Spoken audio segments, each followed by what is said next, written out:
तो नमस्कार, कैसे हैं सब। आज फिर हम एक नई कहानी के साथ आए कि कर्म का फल तो भोगना ही पड़ता है। तो कुमार नामक एक अनाथ बच्चा था। कहानी है, उसके माता पिता बचपन में ही चल बसे थे और उसके ननिहाल और पिता की तरफ से भी उसके पास कोई नहीं था और उनके न तो कोई आगे था और न ही कोई पीछे। अनाथालय में रहा और पढ़ा। वह पढ़ने में मेधावी था, उसे आर्मी में नौकरी उसकी लग जाती है और वह अधिकारी बन गया। अब सेना के साथ ही रहता और कभी भी घर वापस नहीं जाता क्योंकि उसका तो कोई घर था ही नहीं। तो उसने शादी भी नहीं की और उसे जितनी सैलरी मिलती वह सब बचा लेता था। आर्मी के कैंटीन में खाता था, वहीं पर रहता था, तो उसका खर्चा भी लगभग ना के बराबर रहता था। तो हम कह सकते हैं कि उससे आज तक जितनी सैलरी पाई सब की सब उसकी बच गई थी। और वह उसी कैंटीन में कौड़ी नामक एक सेठ आता था जो कैंटीन के सामने का छोटा सा सप्लायर था और बहुत दिन हो गए दोनों एक दूसरे से जानते और पहचानते थे। एक दिन कौड़ी ने कहा कि कुमार, आपके पैसे बैंक में रखे हैं और मुझे व्यापार में लगाने दो तो मैं तुम्हें अच्छा मुनाफा दे दूंगा। कुमार ने मना कर दिया। कुमार ने कहा कि मुझे इतनी ज़्यादा पैसे की लालच नहीं है, जो सरकार ने दिया है वह मेरे खाते में पड़ा है, कभी ज़िंदगी में ज़रूरत पड़ी तो इस्तेमाल करेंगे, नहीं तो कोई बात नहीं। सेठ ने कहा, यह अभी क्या बात हुई, अगर तुम हमें अपना दोस्त मानते हो तो तुम मेरी सहायता कर दिया करो, मैं तुम्हें यह पैसा वापस लौटा दूंगा, कम से कम मेरा काम हो जाएगा और इस पैसे की तुम्हें ज़रूरत है भी नहीं। बात तो सही कह रहे हो, लेकिन आप पैसा वापस करोगे इसकी क्या गारंटी है। सेठ ने कहा, कसम खाकर कहता हूँ धोखा नहीं दूंगा। कुमार ने कहा, सेठ जी, लोग तो पैसे लेकर क्या क्या कर देते हैं, पर कोई नहीं, चलिए मैं आपको बात मान लेता हूँ और कम से कम आपको तो भला हो जाए।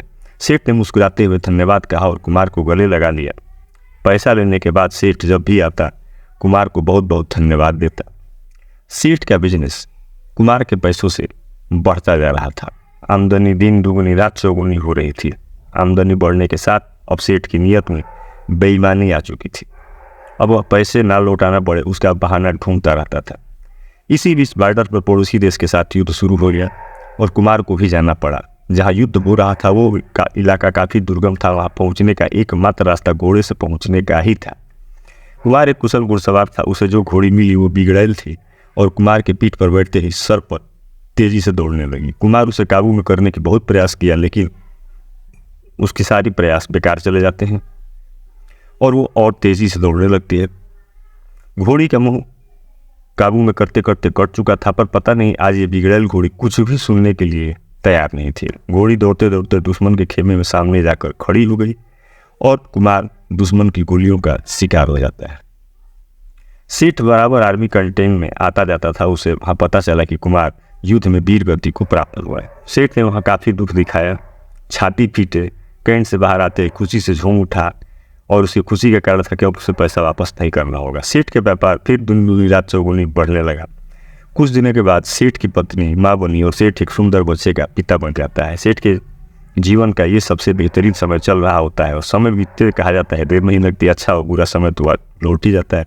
तो सेठ का बेटा सागर जो बड़ा हो गया था और अब सेठ के साथ मिलकर के व्यापार करता था। सागर विवाह योग्य भी हो चुका था। अच्छे घर की सुंदर सुशील कन्या देखकर अमर की शादी हो गई। अब सेठ कहता, कुछ दिन और बात है, अब बेटा व्यापार संभालेगा, मेरी ज़िंदगी सफल हो गई और मुझे क्या चाहिए।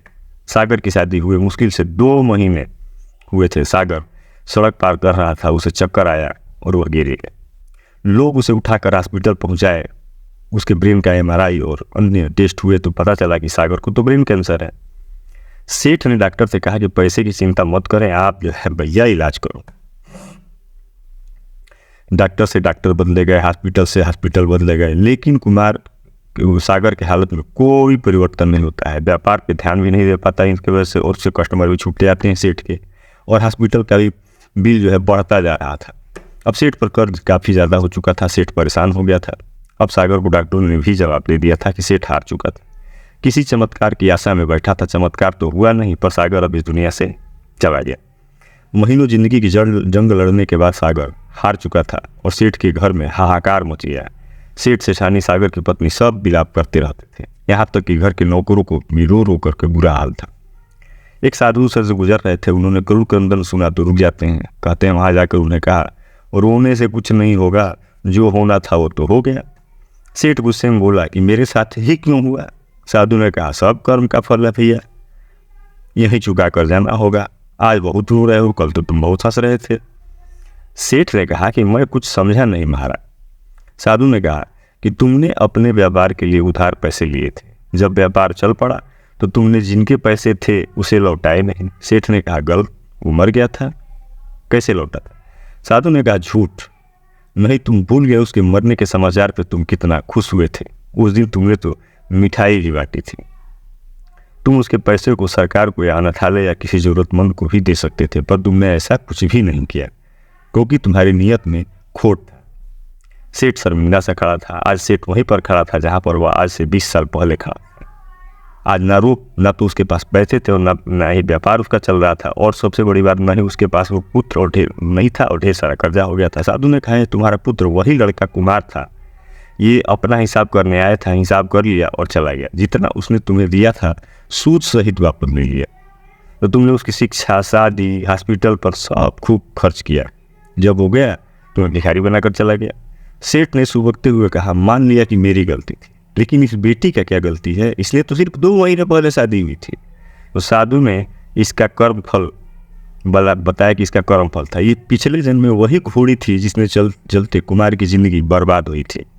आज कुमार ने बदला ले लिया और इसकी ज़िंदगी नर्क बनाकर चला गया। तो जीवन में कुछ भी बिना कारण नहीं हो रहा है। हो सकता है कि बीज आपने बहुत पहले लगाया हो और आप फूल गए हो, वही बीज पेड़ बन जाता है और जब हमें पता चलता है। इसलिए आप कैसा बीज लगाते हैं वो हमेशा याद रखना होता है दोस्तों। प्रकृति हिसाब करती है। आप याद रखो न रखो, प्रकृति इस चीज़ को हमेशा याद रखेगी। और सेठ जी निरंतर होकर हताश होकर घर की सीढ़ी पर बैठ जाते हैं और अपने कर्म को कोस रहे होते हैं। हमेशा अपने कर्म पर ध्यान दें। ऊपर वाले की लाठी में आवाज़ तो नहीं होती दोस्तों, लेकिन असर पूरा करती है। तो उम्मीद है आपको ये वीडियो पसंद आया होगा और हम अगली वीडियो में और अच्छी कहानी लेकर हम आने का प्रयास करते हैं। लेकिन हमारे प्रयास को अच्छा बल तब मिलता है जब आपकी तरफ से हमें ढेर सारा प्यार, लाइक्स और सब्सक्राइब हमारे चैनल को मिलता है, और यही हमारे लिए जमा पूंजी होती है दोस्तों। तो फटाफट से इस कार्य को कर दीजिए। पूरी कार्य को इसमें पैसे नहीं लगते हैं। और अगली नई कहानी हम अगले वीडियो में लेकर के फिर आपके साथ आएंगे। तब तक दोस्तों